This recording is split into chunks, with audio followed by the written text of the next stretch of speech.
નકલંક નારાયણ નારાયણ નારાયણ નકળંક નારાયણ નારાયણ નારાયણ નકલંક નારાયણ નારાયણ નારાયણ નકલંક નારાયણ નારાયણ નારાયણ નકલંક નારાયણ નારાયણ નારાયણ. નિષ્કલંકી નારાયણ ભગવાન કી જય. આપણને સંતોએ ખૂબ સુંદર મજાનું જ્ઞાન સમજાયું. દેવ તણખલી લુવાર ને નીલમબાઈ ને લાખો ને લોયા ને ગુરુ ગાંધીનો મોહ જાગ્યો ને પતન થઈ ગયું. ઓય અહંકાર એ ઈશ્વરનો ખોરાક છે. પરમાત્મા અહંકાર કોઈનો રહેવા દેતા નથી. ઓય ખરી વાત હે. આપણા સદગુરુદેવ હંસતેજજી મહારાજે મન ચિતામણી નામના પુસ્તકમાં એમ કહ્યું છે, વેદ તણું જો કયું કરીએ ઓય તો અહો નિશ નામ હરિનું સમરીએ. ઓય વાહ વાહ. આપણે પૂજા ભરી રહ્યા ને સવારમાં કે હાંજમાં, તો એ પછી ચારે દિશાએ પ્રદક્ષિણા કરવાનો મંત્ર આવે રહ્યો ને, ઓય એમાં આપણે એમ કહી રહ્યા, પ્રદક્ષિણાના મોટા દાન પૂજ્ય તો મેરુ સમાન. પહેલાં કર્તાયુગની અંદર શ્રી નરસિંહ ભગવાનના ચરણામૃત પખાળી સોનાના ઘટ અને પાટની પૂજા કરીએ, નરસિંહના જાપ જપીએ અને વેદને વાયકે ચાલીએ તો સોયલી થાય અમરાપુરની વાત. વાહ વાહ. સમજી ગયા? આપણે ચરણામૃત પીશું, પ્રસાદ ખાશું, દેવ દર્શન કરશું, પૂજાપાઠ કરશું, એ બધું જરૂરી છે, પણ વેદને વાયકે ચાલશું તો એ બધું કરીએ ને વેદને વાયકે નહીં ચાલીએ તો પછી અમરાપુરની વાત સોયલી નહીં થાય. વાહ વાહ. વેદ તણું જો કયું કરીએ તો અહો નિશ નામ હરિનું સમરીએ. ખરી વાત. વાહ વાહ. પછી અવર ઉપાય અર્થ નવસરીએ. શ્રી હરિહરિ કહેતા નિશ્ચય તરીએ. નિશ્ચય એટલે નક્કી. શ્રી હરિહરિ કહેતા નિશ્ચય તરીએ. પ્રેમ પ્રીતે જપો અવિનાશ, મુનિવર અવરની તજોઆસ. ફળને અર્થે જુઓ, ભજે સારંગ ફળને અર્થે ભજીએ સારંગ પ્રાણ, તે તો દુકાનદારી પૂરણ જાણ. વાહ વાહ. આપણે ફળને અર્થે ભક્તિ કરી રહ્યા, એ મેં કરી રહ્યા એ બરોબર એ. આપણે ગમે તે આપણે પૂજા ભરાવીએ, અમારો દીકરો પાસ થઈ જાય તો અમે પૂજા ભરાવશું, અમારે આ બીમારી મટી જાય તો પૂજા ભરાવશું, આ કરશું તો પૂજા ભરાવશું. એ ફળને અર્થે સહેજની પૂજા ભરાવીએ, એ ઈશ્વરના દરબારમાં જમા થાય, ઓલું આપણું દેવું પૂરું થાય. એ બરોબર એ જરૂરી એ બધું. પણ આ શું કે છે કે ફળને અર્થે ભજીએ સારંગ પ્રાણ, તે તો દુકાનદારી પૂરણ જાણ. પછી ફળ તજી સાહેબનું સ્મરણ કરીએ, કેવળ ભક્તિ જ્ઞાન હૃદયમાં ધરીએ. તું હી સાચા સાહેબ હો, એ સાહેબને વાલા બહુ કરો, છોડો અવરની આસ, સર્વે આશા પર હરો, તો ગોનર તેરે પાસ. આશા છોડીને પરમાત્માની ભક્તિ કરીએ તો પ્રભુજી તારી પાસે છે.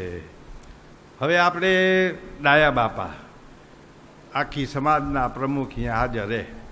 આ ગંગારામ બાપા એ સમાજનું મોટું માથું. અરે અરે.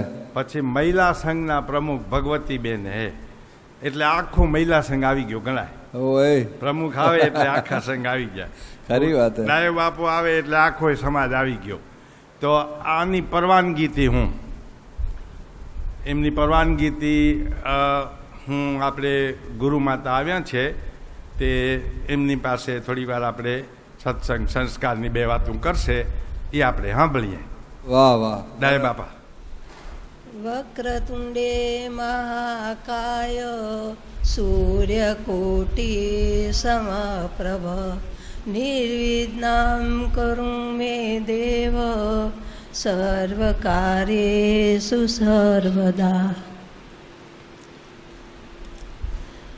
આ નિષ્કલંકી ધામની પવિત્ર અને પુણ્યશાળી ભૂમિમાં આજે 11 દિવસના અનુષ્ઠાનના 5મા દિવસની આ બીજા ક્ષેત્રમાં બિરાજમાન સંતશ્રી તેમજ સંત મનુ બાપા તેમજ તુલસી બાપા તેમજ સમાજના પ્રમુખ ડાયા બાપા ને ગંગારામ બાપા, મહિલા સંઘના પ્રમુખ ભગવતીબેન તેમજ વડીલો, માતાઓ અને ધર્મપ્રેમી ભાઈ બહેનો. વાહ વાહ. હવે એક દર્શન છે કે આચરણ વગરનો ઉપદેશ નકામો છે. તો એક દર્શન છે કે સંત જ્ઞાનેશ્વર થઈ ગયા. એની પાસે એક ગરીબ બાઈ આવી અને એને પૂછે છે, આશીર્વાદ લેવા એક નાના દીકરાને લઈને આવે છે અને કહે છે કે આ દીકરાને મહારાજ તમે આશીર્વાદ આપો. અરે અરે. તો મહારાજ કે શું એને તકલીફ છે તો હું આશીર્વાદ આપું. તો કે એ દીકરો ગોળ બહુ ખાઈ જાય રહો, કે અમારી પરિસ્થિતિ એવી નથી ને ગોળ ઘણો ખાઈ જાય રહો, તે તમે એવા આશીર્વાદ આપો કે હવે ગોળ ન ખાય. તો સંતે કીધું કે 4 દિવસ રહીને પછી આવજે બેટા, કે પછી હું આશીર્વાદ આપીશ. તો પછી બેન 4 દિવસ રહીને ફરી આવી અને પછી દીકરાને માથે હાથ મૂકીને કહ્યું કે બેટા હવે તું ગોળ ન ખાતો. તો પછી બેન કે તને આટલું જ કહેવું તું તો તે દિવસ કેમ ન કીધું? વાહ વાહ. તો પછી સંત કહે છે કે બેન કે તે દિવસ હું ગોળ ખાતો હતો અને એને હું ગોળનો ઉપદેશ કરું તો એ ઉપદેશ એને લાગે નહીં. તો આચરણ વગરનો ઉપદેશ નકામો છે. તો આપણા સંતોએ આચરણમાં લીધું છે ત્યારે એ સંત આ પદવી ઉપર બધા બેઠા છે. તો હવે ઘરને સરગ બનાવવું હોય તો આપણે શું કરવું જોઈએ? તો જે ઘરમાં હરિના ગુણગાનની ગંગોત્રી વહેતી હોય, સત્સંગની સરવાણી સરતી હોય અને હરિરસની હેલી જામતી હોય તો નક્કી માનજો કે આપણા ઉપર ઈશ્વરનો અનુગ્રહ છે, માલિકની મહેરબાની છે અને પ્રભુની પ્રસન્નતા છે. જે ઘરમાં માતા પિતાને, બેન દીકરીને, ગુરુજીને અને સાધુ સંતોને સ્નેહભર્યું સ્વાગત થતું હોય અને ઉષ્માભર્યો આવકારો અપાતો હોય એનું નામ જ ઘર. ઘર ગમે તેવા ફર્નિચર કે ડેકોરેશનથી શણગારેલું હોય પણ સાચી શોભા તો એક સહનશીલતા જ છે. જે ઘરમાં દરેક સભ્યને અસંતોષ ન થાય એવો વહીવટ ચલાવવો એ વિશાળ રાજ્યના વહીવટ ચલાવવા સમૂહ છે. જે ઘરમાં સત્ય, સેવા અને વિનયનો ત્રિવેણીનો સંગમ વધે છે ત્યાં સદા સરગ વસે છે. એ પછી ઘર ઘર નથી પણ એક પૃથ્વી ઉપરનું સરગ છે. તો હવે ઉપર આપણને ઘર છે કે નથી આપણને ખબર નથી, પણ આટલી વસ્તુ જો આપણા ઘરમાં થતી હોય તો આપણું ઘર એ સ્વર્ગ જ છે. તો હવે ઘરને મંદિર બનાવવું તો શું કરવું પડે? તો સંપ એ ઘરનો મોભ છે, આજ્ઞા એ ઘરનો પાયો છે, સેવા એ ઘરનો શણગાર છે, કરકસર એ ઘરની કમાણી છે, સફાઈ એ ઘરની સુંદરતા છે, નિસ્વાર્થ એ ઘરના નીડ છે, સંતોષ એ ઘરનું ભોજન છે, શાંતિ એ ઘરનું સુખ છે, દાન એ ઘરનો દીવડો છે, પ્રેમ ઘર એક મંદિરનો કળશ છે અને ધર્મ એ કળશની ધજા છે. દેવોને પણ દુર્લભ આ ઘરને સરગ બનાવવું કે સ્વર્ગ સમાન ઘરને નરક બનાવવું એ નારીને વારસામાં મળેલા સંસ્કારો છે. ઘરને સરગ બનાવવા માટેની સામગ્રી પ્રેમ, સેવા, સત્ય, વિનય અને વિવેક છે. નારી જો આટલું સમજે તો પછી સુખ શોધવા ક્યાંય જવું નહીં પડે. ઘરની શોભા બંગલા, મોટર, ફ્રીજ, ટીવી કે ડાઇનિંગ ટેબલ જેવા રાચરચીલું નહીં, પરંતુ એક સંસ્કારી નારી હોય છે. નારી ઘર કાર્ય એવી રીતે કરતી હોય છે કે કોઈ જાણી ન શકે કે આ ઘરમાં કામ ક્યારે થઈ જાય વાહ છે. વાહ. ભણેલી અને સંસ્કારી નારી ઘર એક મંદિર બનાવે છે. અને કહેવાય છે કે પુરુષની જીવનદોરી પણ નારી લંબાવી શકે છે. ખોટા ઉપાધિ, ટેન્શનો, ચિંતા અને ખાસ કરીને ઘરમાં ક્લેશ કે કજીઓ ન હોય તો કુદરતી રીતે જ આયુષ્ય જળવાઈ રહે છે. વાહ વાહ. નારી પાસે જન્મસિદ્ધ સેવાનો અધિકાર છે.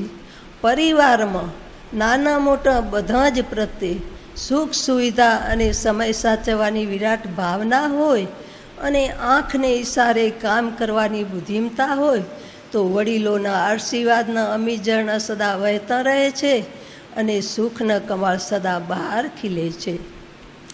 સંસ્કારી નારી સત્ય, સેવા અને વિનયના ત્રિવેણીના તટ પર ઘર એક મંદિરનું નિર્માણ કરે છે. તેના ઘરમાં વડીલો કદી અનાદર પામતા નથી. બાળકો અડધા ભૂખ્યા રહી રડતા નથી. ઘર એક મંદિર બનાવવામાં આરામ તેમજ સંકુચિત વૃત્તિનો ત્યાગ કરવો પડે છે. વાહ વાહ. એ થોડા જ ત્યાગમાં મહાન લાભ સમાયેલો છે. યાદ રાખો કે માત પિતાના આશીર્વાદ પાસે, બેન દીકરીના આશીર્વાદ પાસે અને ગુરુજીના આશીર્વાદ પાસે અને સાધુ સંતોના આશીર્વાદ પાસે વિશ્વના ખજાના જેટલું ધન પણ તુચ્છ છે. વાહ વાહ વાહ. તો ભણેલી અને સંસ્કારી નારી જે ઘરમાં પગ મૂકે છે ત્યાં ઘર એક મંદિર બની જાય વાહ છે. વાહ. તો ભારતીય નારી એક ત્યાગનું પ્રતીક છે. નારી થકી જ નર નીપજ્યા છે. નારી થકી જ નરનું મહત્વ છે.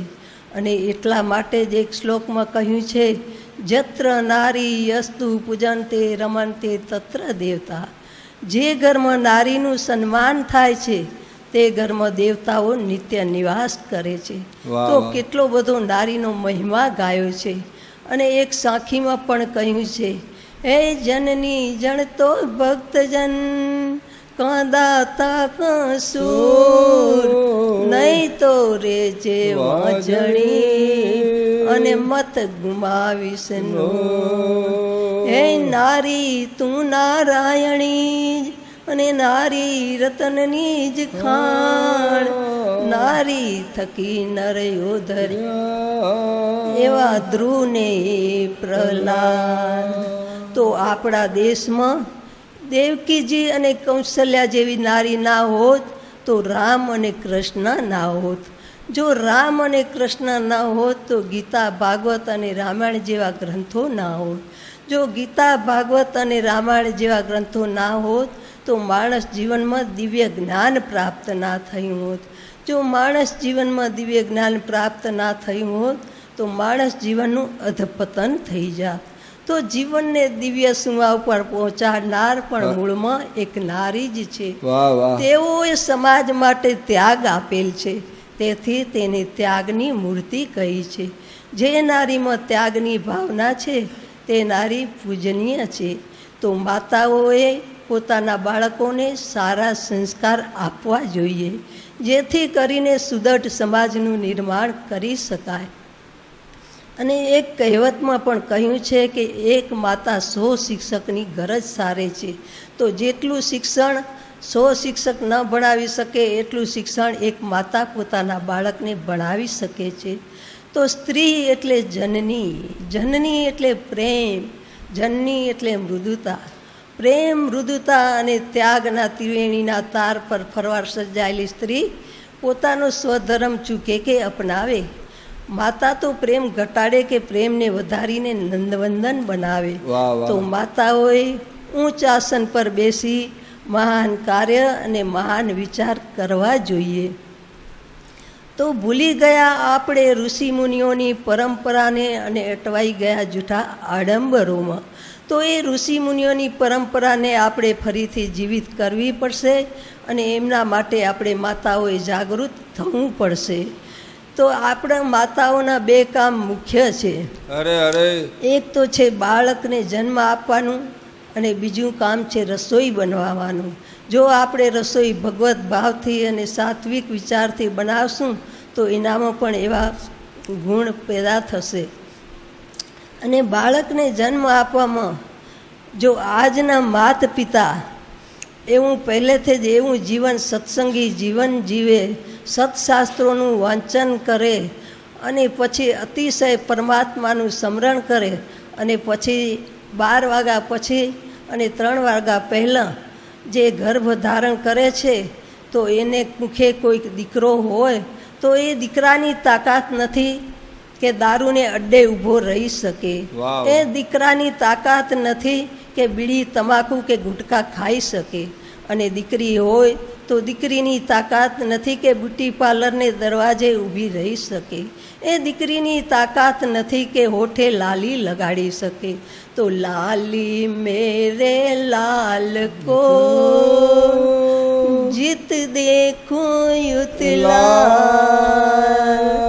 लाली देखन में चली मैं भी होगी लाल. तो मीरा ने कौन सी लाली लगाई थी, गार्गी ने कौन सी लाली लगाई थी, सबरी ने कौन सी लाली लगाई थी, सती मदालसा ने कौन सी लाली लगाई थी, हरिना नामनी लाली लगाई थी. અને સતી મદાલસા થઈ ગયા. એને એના પુસ્તકમાં લખ્યું છે કે 3 બાળકોને એને આત્મજ્ઞાન ધવડાવતા આત્મજ્ઞાન કરાવી દીધું હતું. વાહ વાહ. અને પુસ્તકમાં એવું લખ્યું છે, ચેલેન્જ મારી છે કે મારી કુખે જો જન્મેલું બાળક ફરી જન્મ લે તો હું માં ન કહેવાઉં, એવી એને ચેલેન્જ મારી છે. વાહ વાહ. તો ભૂલી ગયા આપણે સતીઓના તેજને અને અટવાઈ ગયા જૂઠા આડંબરોમાં. ભૂલી ગયા સતી અનસૂયાને કે બ્રહ્મા વિષ્ણુ અને મહેશ્વર જેવા દેવોને પણ નાના બાળક બનાવી દીધા હતા.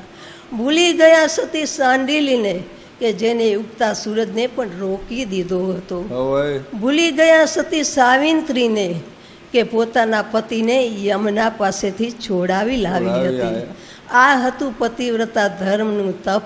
તો આપણે પણ એમનામાંથી પ્રેરણા લઈ આપણા જીવનને પણ તેજસ્વીને જોશી બનાવીએ એવી પ્રભુ પાસે પ્રાર્થના. ક્યાંક ભૂલચૂક થઈ હોય તો ક્ષમા યાચના. અને પ્રભુને પ્રાર્થના કરું કે હે પ્રભુ, ગીતામાં આવ્યું છે કે હે પ્રભુ જગતને સુધારજે અને તેની શરૂઆત મારાથી કરજે. એટલે પહેલી હું સુધરું અને બીજાને પછી કહીશ. નિષ્કલંકી નારાયણ ભગવાન કી જય. તો આપણને સંસ્કાર વિશે આપણને સમજાયું, માતાઓની શું ફરજ છે, ઘરમાં કેવી રીતે રહેવું. એ શ્રીમદ ભાગવત દશાવતાર કથામાં 3જા સ્કંધની અંદર કરદમ ઋષિ અને માતા દેવહૂતિની કથા આવે છે. અરે અરે. એને જગતને આદર્શ બતાવ્યો છે કે ગ્રસ્તા આશ્રમ કેવો હોવો જોઈએ. કરદમ ઋષિ સરસ્વતી નદીના કિનારે આદિનારાયણ પરમાત્માનું ધ્યાન કરે રહ્યા. અને ધ્યાન કરતા કરતા આ સરસ્વતી નદીનો કિનારો ક્યાં આવ્યો? સિદ્ધપુરમાં બિંદુ સરોવર છે, ત્યાં સરસ્વતી નદીના કિનારે કરદમ ઋષિ આદિનારાયણ પરમાત્માનું ધ્યાન કરતા હતા. ધ્યાન કરતા કરતા એને પરમાત્મા પ્રાપ્તિ થઈ. વાહ વાહ. ભગવાને દર્શન દીધા. ત્યારે ભગવાન કરદમ ઋષિને કહે છે, તમારી ભક્તિથી હું પ્રસન્ન થયો છું, માગો માગો, જે માગશો તે આપીશ. કરદમ ઋષિ કહે છે, પ્રભુ તમારા દર્શન થયા પછી મારે માગવાનું કાંઈ જ રહેતું નથી. અરે અરે. મારી બધી જ ઈચ્છાઓ પૂરી થઈ ગઈ. છતાંય પણ ભગવાન કહે છે કે તમને એક ગ્રસ્તાશ્રમ દીપાવવાનો છે. સુશીલ અને તમે લગ્ન કરજો હું તમને આશીર્વાદ આપું છું, સુશીલ અને સંસ્કારી કન્યા જોડે લગ્ન કરજો, અરે અરે અને તમારે ઘરે હું પુત્ર રૂપે પ્રગટ થઈશ. હા વાહ વાહ વાહ. એટલે કપિલ નારાયણ ભગવાન છે ને, એ હે તે ભગવાનના જે 24 અવતારો છે, આપણે શ્રીમદ ભાગવતમાં બીજા અંશ અવતાર 24 અવતાર બતાવ્યા છે, એમાં કપિલ નારાયણ ભગવાન એ પણ એક ભગવાનનો અવતાર છે. એ આ કરદમ ઋષિ અને દેવહૂતિની માતાની કુખે એ જન્મે રહ્યા કપિલ નારાયણ ભગવાન. તો ભગવાન અહીંયા એને વચન દે રહ્યા કે તમે આદર્શ ગ્રસ્તાશ્રમ જીવન જીવજો, વાહ વાહ. અને તમારી કુખે હું જન્મ લઈશ અને જગતને આદર્શ ગ્રસ્તાશ્રમનો દાખલો આપવાનો છે. વાહ વાહ. તઈએ કરદમ ઋષિ કહેરા કે હું લગ્ન તો કરું, પણ સુશીલ અને સંસ્કારી કન્યા મળે તો લગ્ન કરવું ને, કે ભગવત ભાવવાળી કન્યા હોય, ધર્મના ભાવનાવાળી કન્યા હોય તો હું લગ્ન કરું. ભગવાન કહે છે કે તમારા માટે મેં બધી જ વ્યવસ્થા કરી રાખી છે. વાહ વાહ. મનુ રાજા અને સતરૂપા રાણીની દેવહૂતિ કન્યા છે, એ બહુ જ લાયક છે. વાહ વાહ. તમારા લાયક કન્યા છે, તમે એને જોડે લગ્ન કરજો. પરમ દિવસે એ તમારે ત્યાં આવશે, તમે એની જે પરીક્ષા કરવી હોય એ કરજો, અને પછી એના જોડે લગ્ન કરજો. હા. એમ કહીને ભગવાન અંતર ધ્યાન થઈ ગયા. તમારો ગ્રસ્તાશ્રમ જગતને આદર્શ રૂપ થશે. આ બાજુ મનુ મહારાજને ચિંતાથી કે મારે હવે આ દેવહૂતિનું લગ્ન કરવું છે, પણ એવો કોઈ ભગવત ભાવવાળો પતિ મળે તો હું લગ્ન કરું ને. હવે નારદ ઋષિ આવ્યા છે મનુ રાજાને ત્યાં. નારદ ઋષિ પૂછે છે મનુ રાજાને, તમે આમ કેમ ચિંતામાં દેખાવ છો? અરે અરે. તમારા ઉપર ચિંતાની કેમ રેખાઓ છે? ત્યારે મનુ રાજા કહે છે કે મારે આ દેવહૂતિની ચિંતા છે. 2 દીકરીઓનું લગ્ન થઈ ગયું છે, પણ દેવહૂતિની ચિંતા છે. અને દેવહૂતિ તો કે એનું લગ્ન કરો, તો કે એવો કોઈ પતિ મળે તો હું લગ્ન કરું ને. વાહ વાહ. આ દેવહૂતિ તો ભલે મારી રાજાની દીકરીએ, પણ સંન્યાસી જેવું જીવન જીવેરી. સવારમાં વહેલી ઉઠેરી, 4 વાગે નાહી ધોઈ સ્વચ્છ થઈને પૂજાપાઠ કરેરી, પરમાત્માનું સ્મરણ કરેરી, ધ્યાન કરેરી. આવો ભગવત ભાવવાળો કોઈ પતિ મળે તો હું એના જોડે લગ્ન કરું. હવે વાહ વાહ. નારદ ઋષિ કે છે મનુ રાજાને કે એવો ભગવત ભાવવાળો પતિ એક કરદમ ઋષિ છે, તમારી દીકરી એના આશ્રમમાં લઈ જાઓ અને એના જોડે તમે લગ્ન કરાવો. મનુ રાજા કે છે અરે અરે. કરદમ ઋષિના વખાણ મેં બહુ સાંભળ્યા છે, મહાન તપેશ્વરી જીવ છે, પણ એ લગ્ન કરશે ખરા? એ તો ઋષિ છે, અને મારી દીકરી તો રાજાની કન્યા છે, એ લગ્ન કરશે ખરા? તો કે કરશે, તમે દીકરીને લઈ તો જાઓ. રથમાં બેસી મનુ રાજા, સતરૂપા રાણી અને દીકરી દેવહૂતિ રથમાં બેસીને કરદમ ઋષિના આશ્રમમાં આવ્યા છે. અરે અરે. કરદમ ઋષિએ જોયું કે આ 3 જણા આવે રહ્યા, અને મનુ રાજા આશ્રમના ફળ ફૂલો ને વૃક્ષો જોઈને ખૂબ ખુશ થઈ ગયા. વાહ વાહ. આ આશ્રમમાં મારી દીકરી રહેવાની છે. અને ઋષિઓના આશ્રમના ફળો પણ બધા સાત્વિક હોય છે. જ્યાં અલખનું આરાધી, જ્યાં પરમાત્માનો સંત કે ભક્ત જ્યાં વસે છે, એ ભૂમિ બધીએ સાત્વિક થઈ જાય છે. વાહ વાહ. એ ભૂમિ બધીએ ભક્તિવાળી થઈ જાય છે. ધન્ય ધરા ધન્ય ગામ, જ્યાં સંત બિરાજે આઈ, સભી ભૂમિને પાવન કરે, હલી મલી હરિ હરિગુણ ગાય. એ ભૂમિ બધી પાવન થઈ જાય છે. મનુ રાજાને શત્રુપા રાણી બહુ જ પ્રસન્ન થયા છે કે આ આશ્રમમાં મારી દીકરી રહેવાની છે. વાહ વાહ. કરદમ ઋષિએ જોયું કે આ 3 જણા આવે રે, એને દર્ભના 3 આસન પાથર્યા.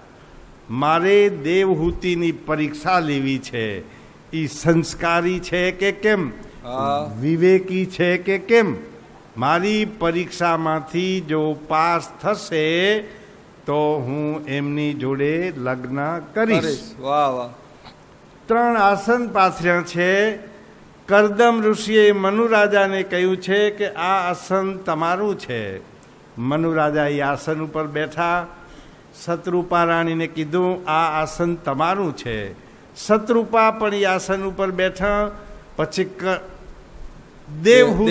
દેવહૂતિને ઈશારો કર્યો કે આ આસન તમારા માટે છે. દેવહૂતિ બિચારી વિચાર કરેલી, જાજુ ભણેલી નહોતી હો, કે આ થનાર મારા પતિ છે. પતિ ઈ મારા માટે પરમેશ્વર છે. હવે અને એમના પાથરેલા આસન ઉપર જો હું બેસીશ તો એની સેવા મેં લીધી કહેવાશે. વાહ વાહ. અને કદાચ એના પાથરેલા આસન ઉપર જો હું નહીં બેસું તો એને ખોટું લાગશે. દેવહૂતિ ખૂબ વિચાર કરેલી, મારે શું કરવું. દેવહૂતિએ આસનને નમસ્કાર કર્યા, 3 વખત નમસ્કાર કર્યા. અરે અને અરે. જમણો હાથ આસન ઉપર રાખીને બાજુમાં બેઠા. એનો અર્થ એ થયો કે મેં તમારા આસનનો સ્વીકાર કર્યો છે.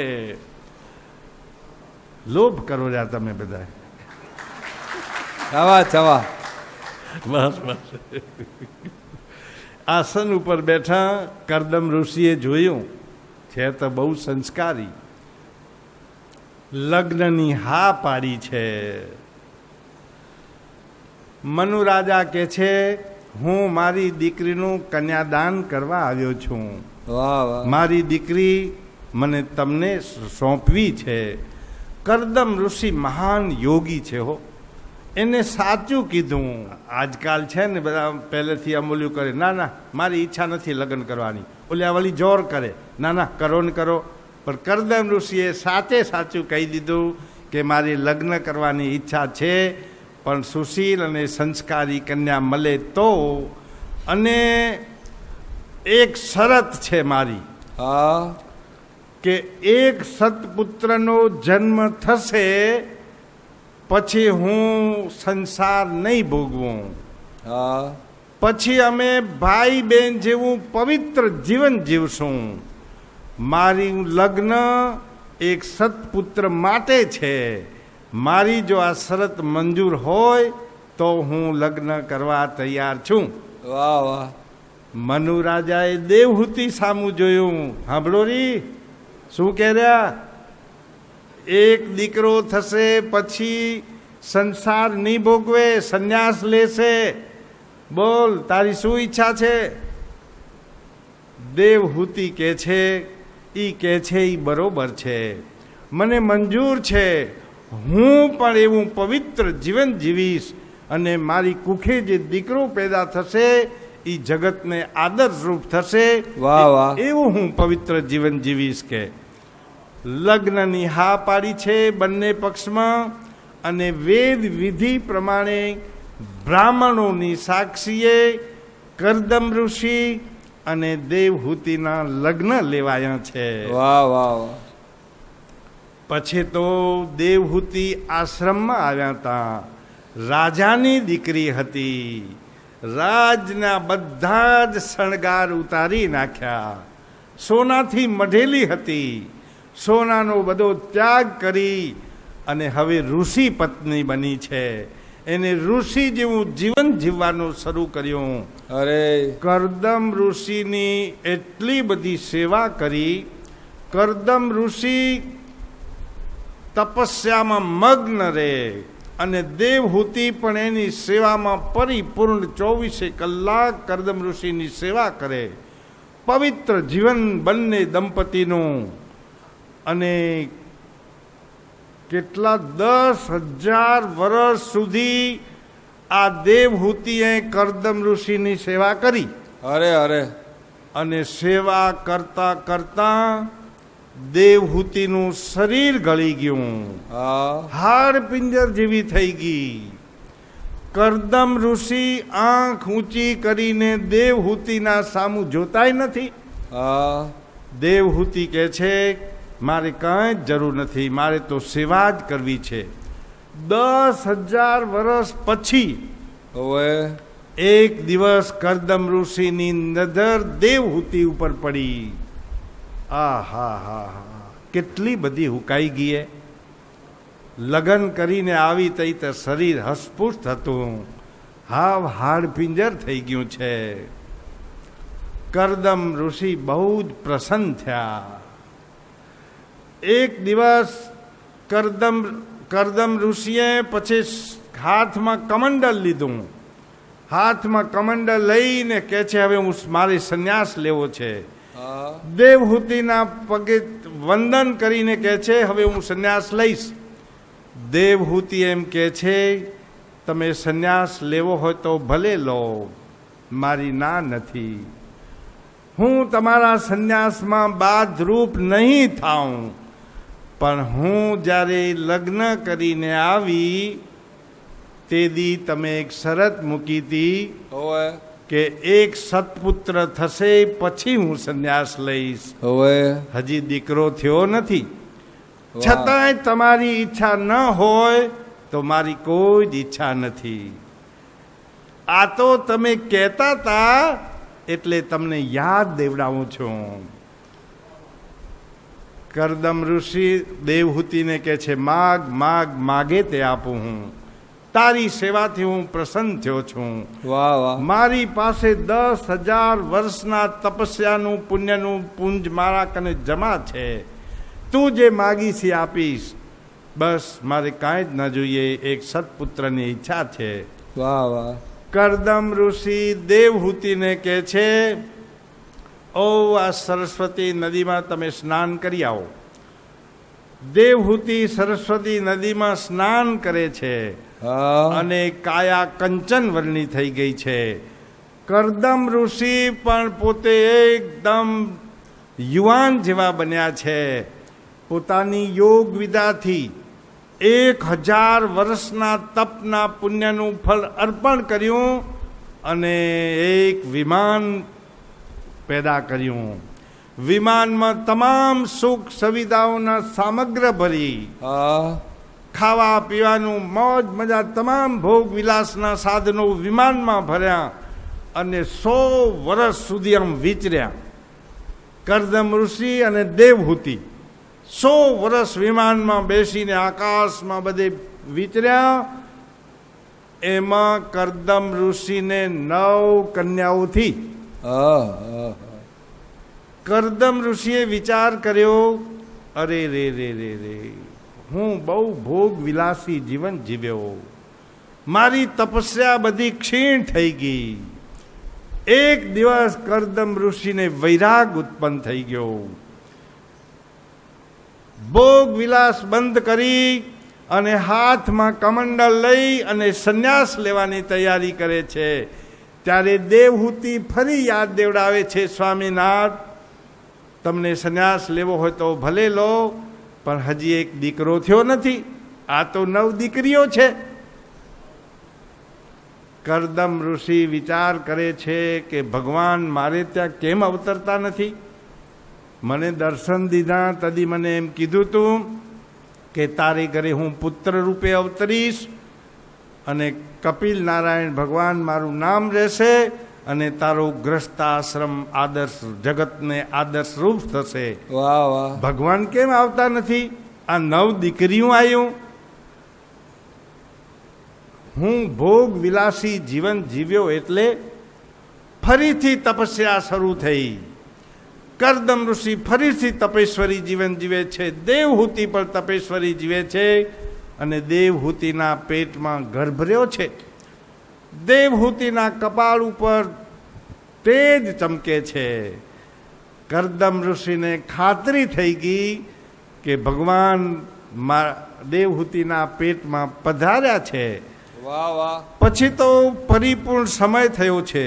વાહ જુઓ, પત્ની ઈ નાવડી છે, પતિ ઈ નાવિક છે. દરિયા કિનાર નદી કિનારો પાર કરવો હોય તો એકલી નાવડી નદી કિનારો પાર કરી શકે નહીં. એકલો નાવિક પણ નદી કિનારો પાર કરી શકે નહીં. અરે અરે નાવડીને નાવિકની જરૂર છે, નાવિકને નાવડીની જરૂર છે. પત્ની ઈ નાવડી છે, પતિ ઈ નાવિક છે.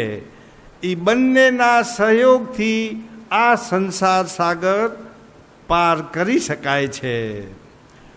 પછી તો બંનેનું તપસ્વી જીવન શરૂ થયું અને પરિપૂર્ણ 9 માસ થયા છે. એટલે દેવહૂતિએ કપિલ નારાયણ ભગવાનને જન્મ આપ્યો છે.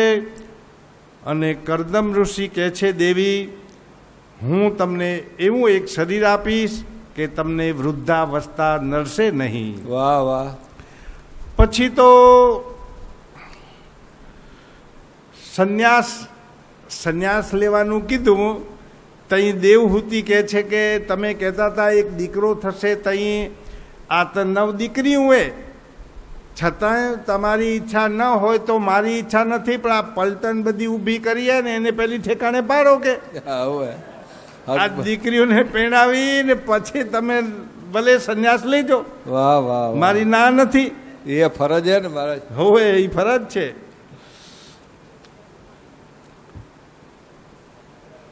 પછી તો જપ તપ કર્યા છે અને કપિલ નારાયણ ભગવાન ને પરમ પવિત્ર સમય પ્રાપ્ત થયો છે. 10 દિશાઓ પ્રસન્ન થઈ છે. અરે અરે પરમ પવિત્ર કારતક માસ, કૃષ્ણ પક્ષ, પંચમી તિથિ, બુધવાર, મધ્યાહન કાળમાં કપિલ નારાયણ ભગવાનનું પ્રાગટ્ય થયું છે. બોલીએ કપિલ નારાયણ ભગવાન કી. અરે અરે બધા જ પ્રસન્ન થયા છે. બ્રહ્માજીએ કરદમ ઋષિને ધન્યવાદ આપ્યા છે. દેવોએ બધાએ પુષ્ટવિષ્ટિ કરી છે. અને બ્રહ્માજી કહે છે, તમારો ગ્રસ્તાશ્રમ આજ સફળ થયો છે. આ બાળક સાધારણ નથી, પરમાત્મા પોતે પ્રગટ્યા છે. આજે તમે જગત પિતાના પિતા બન્યા છો. વાહ વાહ આ બાળક માનો ઉદ્ધાર કરશે, દેવહૂતિનો ઉદ્ધાર કરશે. હવે તમને સંન્યાસ લેવો હોય તો તમે હવે લઈ શકો. બ્રહ્માજી કહે છે, તમે કુંભ મેળામાં ગયા હશો.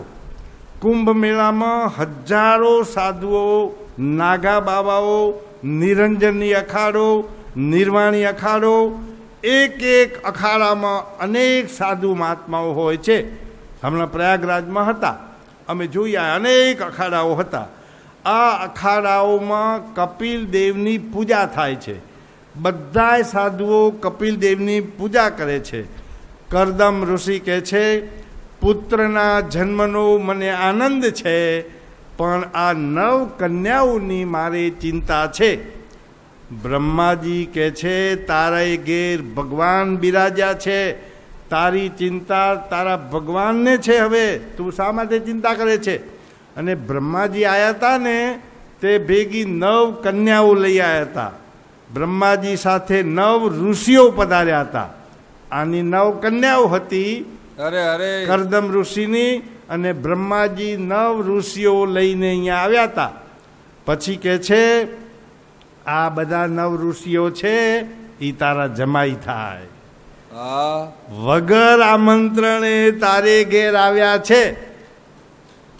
ભાગ્યશાળીને ઘરે જમાઈ રાજ વગર આમંત્રણે આવે. એક કન્યાનું દાન કરો, પછી દૂધ ભાતની પાંગત પાડો અને બધું જ થઈ જશે, બધું જ પતી જશે. લગ્નમાં સાદાઈ રાખજો. આજકાલ લોકોના લગ્નમાં લાખો રૂપિયા ખર્ચા થાય છે. અહીંયા સમૂહ લગ્ન થાય છે ને, એમાં બધાય જોડાજો.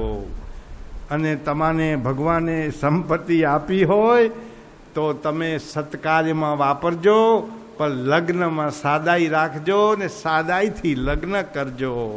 પછી તો કરદમ ઋષિ અને દેવહૂતિએ 9 દીકરીઓના લગ્ન કર્યા છે. 9 દીકરીઓનું કન્યાદાન કર્યું છે. મારીચી ઋષિને કલા નામની કન્યા આપી છે. અથર્વ ઋષિને શાંતિ નામની કન્યા આપી છે. કૃતુ ઋષિને ક્રિયા નામની કન્યા આપી છે. ભૃગુ ઋષિને ખ્યાતિ નામની કન્યા આપી છે. અંગિરસ ઋષિને શ્રદ્ધા નામની કન્યા આપી છે. વશિષ્ઠ ઋષિને અરુંધતી નામની કન્યા આપી છે. પુલત્સ્ય ઋષિને હર્વશી નામની કન્યા આપી છે. અત્રિ ઋષિ કપિલ ભગવાનની આ 9 બહેનો થાય. હા પુલ ઋષિને ગતિનું દાન કર્યું છે.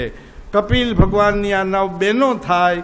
કન્યાઓ લગ્ન કરી પતિદેવના ઘેર ગઈ છે. હા કન્યા વિદાયનો પ્રસંગ બહુ કરુણ હોય છે, બહુ જ વસમો હોય છે.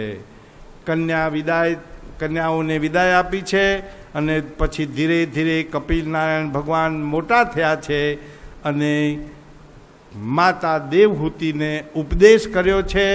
અને માતા દેવહૂતિ પણ પરમાત્માના ભજન કીર્તન સત્સંગ કરતાં કરતાં દેવો બ્રાહ્મણો અને આ હાજરીમાં સંસારના સર્વ સુખનો હોમ કરવો. હવે કોઈ સુખ મારે ભોગવવું નથી. મારું જીવન હવે પરમાત્મા માટે છે. પરમાત્મા માટે સર્વ સુખનો ન્યાસ એટલે સંન્યાસ કહેવાય. વૈરાગથી જ સંન્યાસ દીપે છે. વૈરાગ વિના જ્ઞાન ટકતું નથી. કપિલ ભગવાન કહે છે, પિતાજી હવે સંન્યાસ લીધા પછી તમે ઘરનું સ્મરણ કરશો નહીં. વાહ વાહ. કપિલ ભગવાન મોટા થયા પછી કરદમ ઋષિને સંન્યાસ દીધો. એ સંન્યાસ હવે તમે ઘરનું ચિંતન કરશો નહીં, ઘરનું સ્મરણ કરશો નહીં, માનો વિચાર કરશો નહીં. માનો ઉદ્ધાર હું કરીશ. ઓમકારનો સતત તમે જાપ જપજો, સતત પરમાત્માનું ધ્યાન કરજો. સાવધાન રહેજો પિતાજી. પછી નિષ્ઠાથી આદિનારાયણ પરમાત્માનું ધ્યાન કરતાં કરતાં કરદમ ઋષિ ભગવાનના ચરણોમાં લીન થયા છે. કરદમ ઋષિને સદગતિ પ્રાપ્ત થઈ છે. હરિઓમ. વાહ વાહ વાહ. આવી રીતે આ કરદમ ઋષિ અને દેવહૂતિનું આ આખ્યાન હતું.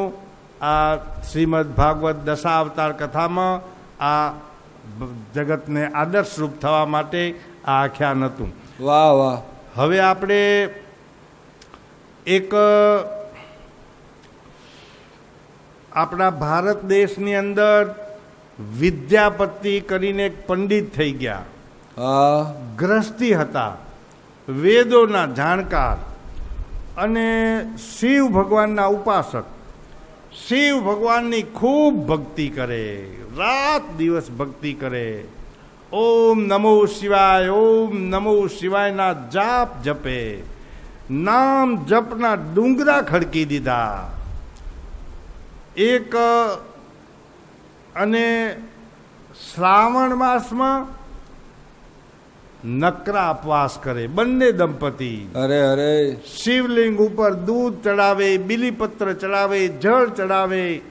રાત દિવસ શિવ ભગવાનની ખૂબ ભક્તિ કરી, વર્ષો સુધી ભક્તિ કરી. અને નામ સ્મરણના જ્યારે ડુંગરા ખડકાઈ ગયા તો છે શિવ ભગવાન એ ક્યારે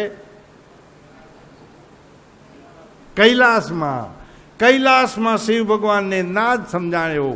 ઓહો, આ વિદ્યાપતિ પંડિતે મારી ઘણી ભક્તિ કરી, મારું ઋણ મારા માથે ચડાયું. હવે મારે એને ત્યાં નોકરી ભરવા જવું પડશે. વાહ વાહ. હું એનો ઋણી થઈ ગયો. શિવ ભગવાન કૈલાસ છોડી અને પૃથ્વી લોક ઉપર આવ્યા છે. વિદ્યાપતિ પંડિતના ઘરે આવ્યા છે વેશ પલટો કરીને. ગુરુજી, મને નોકરીએ રાખશો? મને તમારી નોકરી કરવી છે. વિદ્યાપતિ પંડિત કહે છે મને નોકરની જરૂર નથી, અમે 2 જ જણા છીએ અને ઘરનું કામ બધું અમે હજી કરી લઈએ છીએ. કચરા પોતા, જમવાનું, કપડાં ધોવા, આ તે બધું કામ થઈ જાય છે. નોકરની અમને જરૂર નથી, અમારે તો શિવ ભગવાનની ભક્તિ કરવી છે. આ બહુ કરગરે છે. ક્યાંથી આવો છો ને શું છો ને ઉપરથી આવું છું કે મારે તમારી નોકરી કરવી છે. અરે અરે શું કામ કરીશ? તમારા કપડાં ધોઈશ, કચરા પોતા કરીશ, રસોઈ બનાવીશ, વાસણ કુસણ ઘસીશ. તમે જે બતાવશો એ બધું જ કામ કરીશ. મને તમારી નોકરી કરવા દો. તારું નામ શું? ઉગનો. વિદ્યાપતિ પંડિતે ઘોરણીને બોલાયા. એ સાંભળો છો? અહીંયા આવો તો. આ એક માણસ આવ્યો, એ રાખવો હોય. શું કામ કરશે? પૂછ્યું શું કામ કરીશ? શેઠાણી બધું જ કામ કરીશ, તમે જે બતાવશો એ કામ કરીશ, મને રાખી લો. નામ તારું? ઉગનો. પગાર શું લઈશ? ગુરુજી મારે પગાર નથી જોઈતો, મને તમારી સેવા કરવી છે, મને 2 ટાઈમ જમવા દેજો એટલે ઘણું. ગોરાણી કહે છે તઈ રાખી લો ને, આ મફતમાં માણસ મળે ક્યાંથી આજકાલ? 300-500 રૂપિયા દાનકી દઈ દઈ આવે કામ કરવા. આ તો મફતમાં મળે રહ્યો, ખાઈ પીને કામ કરશે. રાખી લો. વાહ વાહ, મને કામમાં મદદ થશે, મારાથી હવે થતું નથી બધું કામ. આ ઉગનાને નોકરીમાં રાખ્યો છે. કોણ હતો? શિવ ભગવાન હતા. ઉગનાના રૂપમાં વિદ્યાપતિ પંડિતને ત્યાં નોકરી ભરે છે. વાહ વાહ. વિદ્યાપતિ પંડિત કામ ઓછું બતાવે પણ ઘોરણી કામ બતાવે. એ ઉગના આ વાસણ સાફ કરી નાખ. એ ઉગના આ હજી વાળ્યું નથી બધું વાળી નાખ. એ ઉગના આ કપડાં ધોઈ આવ. ઉગનો દોડી દોડીને કામ કરે, દોડી દોડીને કામ કરે. એને ખબર નથી કે શિવ ભગવાન સાક્ષાત ઉગનાના રૂપમાં આવ્યા છે. કેટલાક વર્ષો સુધી ઉગનાએ આ વિદ્યાપતિ પંડિત અને ઘોરણીની ખૂબ સેવા કરી, ખૂબ કામ કર્યું. એક દિવસ અરે અરે વિદ્યાપતિ પંડિત અને ઉગનો ઈ 2 હેતે બાજુના જંગલમાં ફરવા ગયા. વિદ્યાપતિ પંડિતને પાણીની તરસ લાગી. ઉગના મને પાણીની તરસ લાગી છે, પાણી ભરી આવને. અરે ગુરુજી અહીંયા જંગલમાં ક્યાંથી પાણી હોય? હાલો આપણે ઘરે હાલીને પાણી દઈશ. અલ્યા ઉગના મારો જીવ જાય રહ્યો, તું ગમે ત્યાંથી પાણી ભરી આવ. ઉગનો કે હારું ગુરુજી હું જોઈ આવું ક્યાંય આજુબાજુ હોય વાહ, તો વાહ. ભરી આવું. ઉગનો સેજ આજુબાજુ વેડામાં બીજે ત્રીજે બધે જોઈ આવ્યો. ગુરુદેવ અહીંયા પાણીનું તળાવ નથી, કૂવો નથી, બોર નથી, નદી નથી, ક્યાંથી પાણી ભરી આવું? ગુરુદેવ પાણી નથી. હાલો ઘરે હાલીને તમને પાણી પાઈશ. અલ્યા ઉગના મારો જીવ જાય રહ્યો, ગમે ત્યાંથી પાણી ભરી આવ જા. આ વિદ્યાપતિ પંડિત ગરમ થઈ ગયા એકદમ. હું ઘરે પાછો નહીં પહોંચી શકું, અહીંયા પાણી નહીં જડે તો અહીંયા જ હું મરી જઈશ. જા ગમે ત્યાંથી પાણી ભરી આવ. વિદ્યાપતિ પંડિત ઉગના ઉપર ગુસ્સે થઈ ગયા. ઉગનો કે હારું જોઈ આવું કે. ઉગનો સેજ આગળ ગયો અને એક બોરના વેડા આગળ ઊભા રહી ઓમ નમઃ શિવાય, ઓમ નમઃ શિવાય શીશ ધૂણાયું. એટલે કોણ હતા એ? શિવ ભગવાન પેદા થયા. ઉગનામાંથી શિવ ભગવાનનું રૂપ થયું. અને શિવજીના માથે શું હતું? ગંગાજી હતા.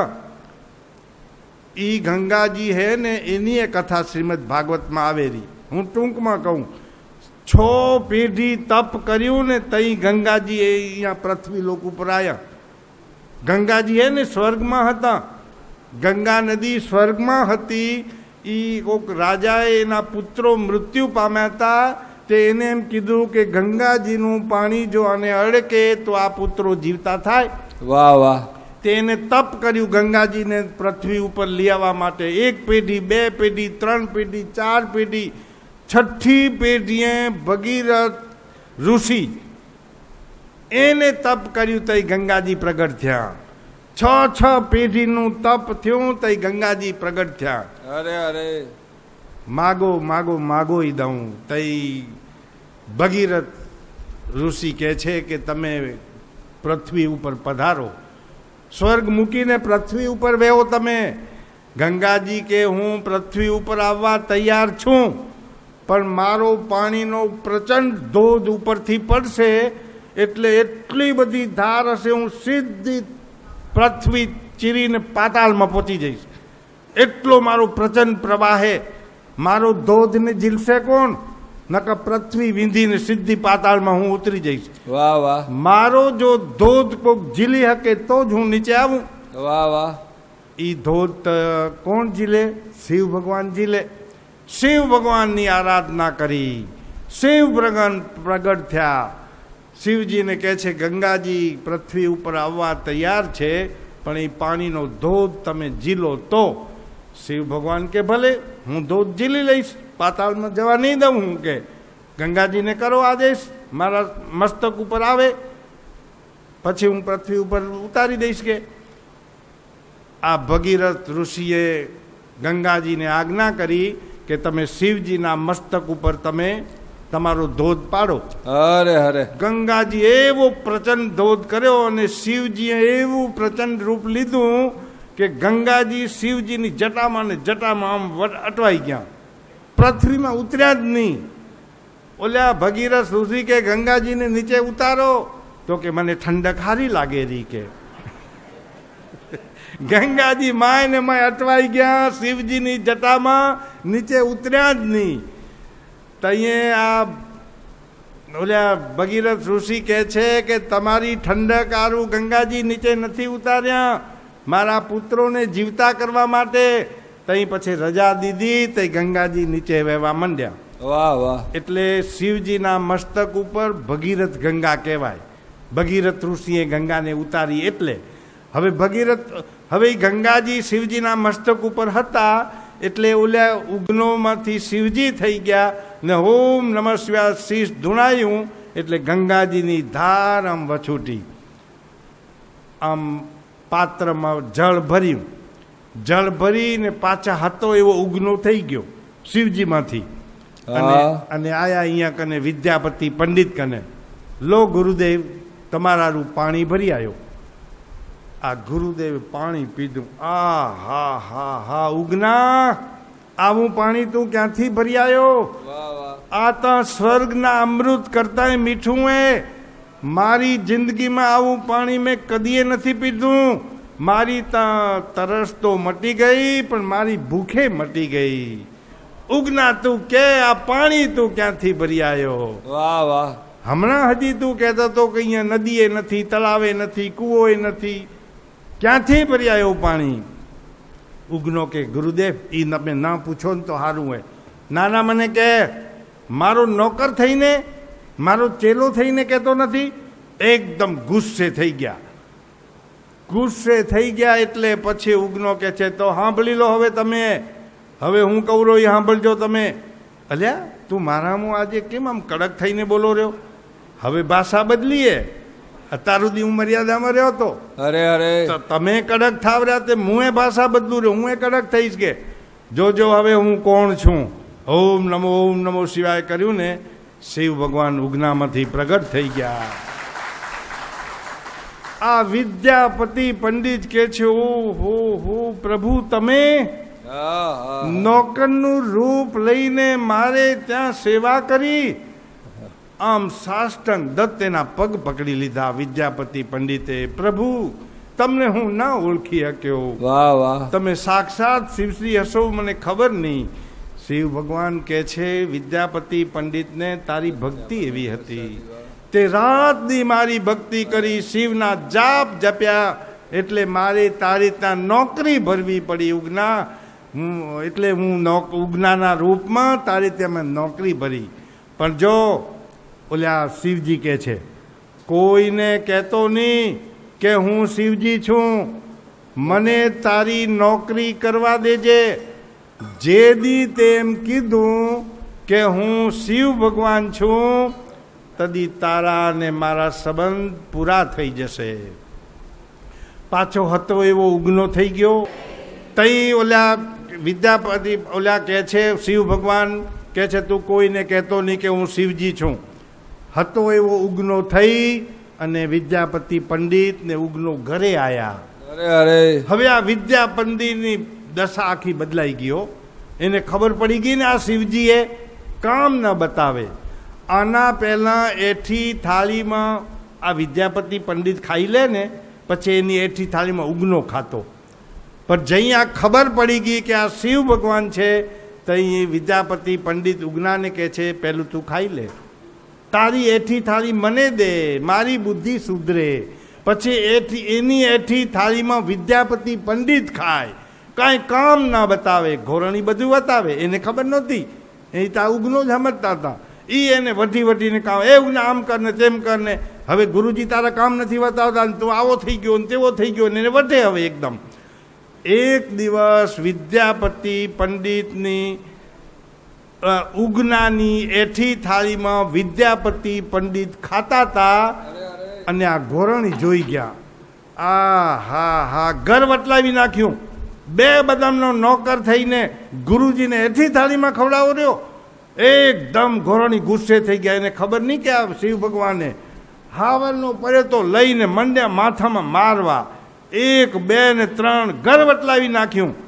એઠી થાળીમાં ખવડાવેલો ગુરુજીને શરમ નથી આવતી. અને વિદ્યાપતિ પંડિત જોઈ ગયા, દોડીને હાવરનો લઈ લીધો. અરે ગાંડી, તને ખબર આ કોણે? આ તો સાક્ષાત શિવ ભગવાન છે. આપણે ત્યાં નોકરી ભરવા આવ્યા હતા, અરે અરે તું ભૂલી ગઈ. ઉગનો કે છે જય શ્રી કૃષ્ણ, આપણા સંબંધ પૂરા થયા. મેં શું કીધું તું? કોઈને કહેતા નહીં કે હું શિવજી છું. આજ તમે કહી દીધું, તમારા મારા સંબંધ પૂરા થયા. અલોપ થઈ ગયો ઉગનો. પછી તો વિદ્યાપતિ પંડિતની દશા બગડી ગઈ. પાગલ થઈ ગયા. હે ઉગના, તું ક્યાંય મને એકવાર દર્શન દે. ઉગના, હવે આવી ભૂલ નહીં કરું. ઉગના, એકવાર મને દર્શન દે. પાગલ અવસ્થામાં જીવ્યા. અને જ્યાં હું એને ભગવાનના દર્શન થયા હતા ને શિવજીના, ત્યાં જઈને એને દેહ ત્યાગી દીધો. બોલીએ સદગુરુ દેવ જય.